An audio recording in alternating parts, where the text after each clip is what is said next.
Class 10 chapter number 6 जैव विक्रम। आज हम इस वीडियो में मानव श्वसन तंत्र के बारे में पढ़ेंगे। एग्ज़ाम में क्वेश्चन 6 नंबर में पूछा जाता है, यानी लॉन्ग क्वेश्चन इसमें से बनता है, तो यह मोस्ट इम्पोर्टेंट टॉपिक है, आप इसे ध्यान से पढ़ेंगे। तो सबसे पहले हम श्वसन देखेंगे, श्वसन क्या होता है। श्वसन हेडिंग है आपकी, भोज्य पदार्थों के ऑक्सीकरण की प्रक्रिया श्वसन कहलाती है। यानी जो भोजन हम ग्रहण करते हैं उनकी ऑक्सीकरण की प्रक्रिया श्वसन कहलाती है। श्वसन के प्रकार।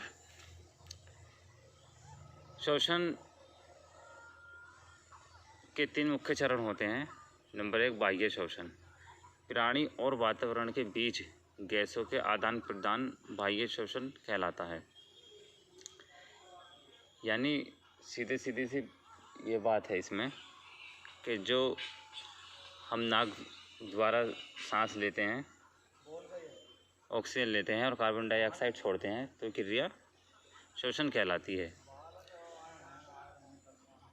नंबर 2 गैसों का परिवहन। ऑक्सीजन एवं CO2 का फेफड़ों से शरीर की कोशिकाओं तक पहुंचकर पुनः फेफड़ों तक वापस आने की क्रिया ही गैसीय परिवहन है। अर्थात इस प्रोसेस में क्या होता है, फेफड़ों ने वायु से ऑक्सीजन अलग कर ली, यह ऑक्सीजन कोशिका तक जाएगी। कोशिका इस ऑक्सीजन को यूज़ करती हैं और इस ऑक्सीजन में से वेस्ट प्रोडक्ट बाहर निकाल देते हैं। वेस्ट प्रोडक्ट में बदलकर जो है CO2 में से CO को बाहर निकाल दिया जाता है। यदि 50 ऑक्सीजन के कण फेफड़ों के अंदर गए हैं, उनमें से 10 भाग ही इस कार्बन के साथ अभिक्रिया करके CO2 बना देंगे। फिर CO2 वापस आ जाएगी फेफड़ों के पास, फिर फेफड़े इसे बाहर निकाल देंगे। अर्थात कहने का मतलब वही हुआ कि ऑक्सीजन एवं CO2 का फेफड़ों से शरीर की कोशिकाओं तक बाहर तक पहुंचकर पुनः फेफड़ों तक वापस आने के रही गैसीय परिवहन है। परिवहन का मतलब होता है एक तरीके से आना जाना। नंबर 3 आंतरिक श्वसन। शरीर के अंदर रक्त एवं, ये बात अभी ऊपर वाले टॉपिक में हमने रक्त का जिक्र नहीं किया था, क्योंकि फिर आप कंफ्यूज हो जाते, क्योंकि प्रोसेस इतने सारे एक साथ चलते हैं, इसलिए इसमें समय का अंतर कर पाना बहुत मुश्किल है। आंतरिक श्वसन में क्या होता है, शरीर के अंदर रक्त एवं ऊतकों के हृदयों के बीच होने वाले गैसीय विनिमय को आंतरिक श्वसन कहलाते हैं।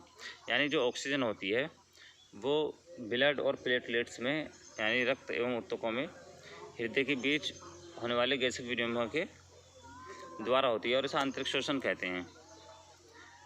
यानी आप जानते हैं कि हृदय जो है वो रक्त को पूरे शरीर में फेंकता है और ऑक्सीजन जो श्वसन क्रिया है वो कोशिकाओं द्वारा होती है। तो इन दोनों के मिक्स कार्य, जो संयुक्त कार्य होता है, उन दोनों के आंतरिक श्वसन का परिणाम होता है मानव श्वसन तंत्र। अब इसके अंग देखेंगे कि अंग क्या क्या होते हैं मानव श्वसन तंत्र के। मानव श्वसन तंत्र अनेक अंगों से मिलकर बना होता है। इन अंगों में सबसे महत्वपूर्ण फेफड़े होते हैं, या इन्हें फुफ्फुस भी कहते हैं। तो सबसे पहले देखेंगे कि इसके अंग होते क्या क्या हैं। नंबर 1 नासिका।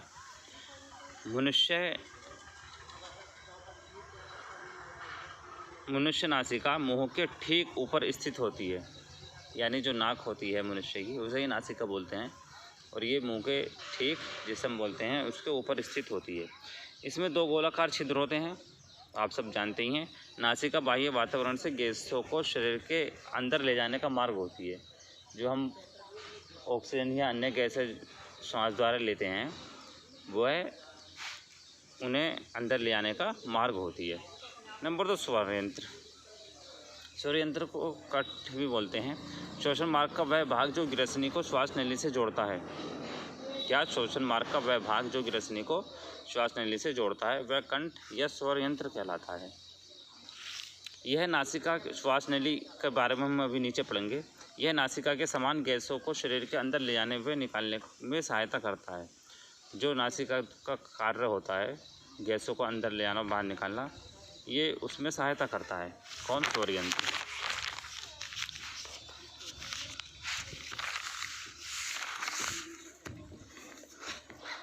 तीसरी हेडिंग श्वास नली। यह एक नली के समान संरचना होती है जो नाक और स्वर यंत्र को फेफड़ों से जोड़ती है। भाई जो ऑक्सीजन हम लेते हैं वो फेफड़ों में जो जाएगी वो श्वास नली के द्वारा ही जाती है। अच्छा, ये एग्ज़ाम में मल्टीपल चॉइस में क्वेश्चन पूछ जाता है कि इसकी लंबाई 11 सेंटीमीटर तथा व्यास 16 mm होता है, यानी 16 मिलीमीटर होता है। आप इसे याद कर लेंगे। चौथी हेडिंग श्वसनी। श्वास नली वक्षीय गुहा में, जो वक्षीय गुहा अपना सीना होता है, छाती होती है, ये उसमें जाकर 2 शाखाओं में बढ़ जाती है। कौन? श्वसनी, जिसे श्वसनी कहते हैं। श्वसनी से होकर वायु फेफड़ों तक पहुंचती है। ये 2 शाखाएं जो हैं ये वायु को फेफड़ों तक पहुंचाती हैं। फिर इससे अगली हेडिंग, अगला टॉपिक, फेफड़े जो श्वसन तंत्र का महत्वपूर्ण अंग हैं। क्या होते हैं ये?